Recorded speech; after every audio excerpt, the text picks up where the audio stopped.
Years ago, I remember reading Al Gore's Inconvenient Truth, which began with the impactful line, quote, "The earth has fever and the temperature is rising." And today we all know that the earth is actually in ICU, if I may say so. And yet the crisis of the survival of the planet remains the critical issue, yet to be deeply understood. Schools and environment clubs across the world are doing amazing things, but we remain in isolation as independent entities. So, questions that came up were, what are the real deterrents to save this beautiful planet? Is it a leadership crisis, the lack of political and moral will, the unabated consumption and greed? Or is it apathy and complacency consumed by individualism? Or just simple inertia?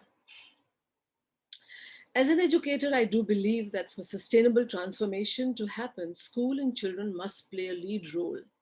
It must be our collective conviction first. The youth has always exceeded our expectations, and unless we as educators look at restructuring our curriculum beyond grades, textbooks, and syllabi, terms like deforestation, inequality, water crisis, gender equality, peace education, climate change will become routine cliches.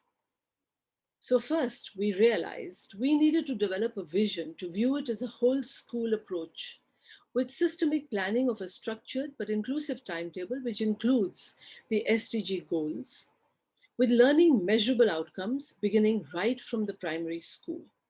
It's a simple fact. Now it's time for action.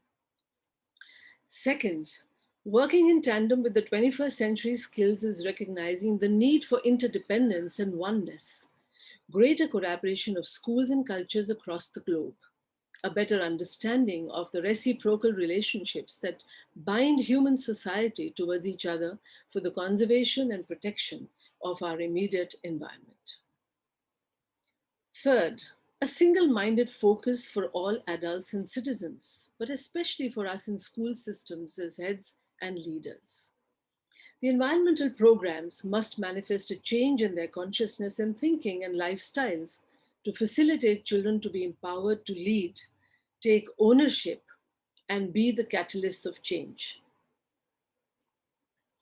Hence, if civilization needs healing, there is no doubt that the whole world needs a reconstruction and social transformation, and a new leadership committed to what we would term in the Indian philosophy as dharma, the unflinching commitment to leave a better world for posterity. The earth is but one country, and humankind its citizens. I take this opportunity to thank Dr. Radhika, Director of Education, Center for Sustainable Development, and Earth Institute, Columbia University, to have this platform for raising these very critical issues. Thank you, Mr. Jeff, for opening the whole approach to the integration of the SDG goals in the school curriculum. I'm sure with all the challenges, this is going to shake up the stereotypical mindsets. And given that children are impressionable, energetic, and proactive, you will certainly facilitate in creating this new generation of movers and shakers. Thank you.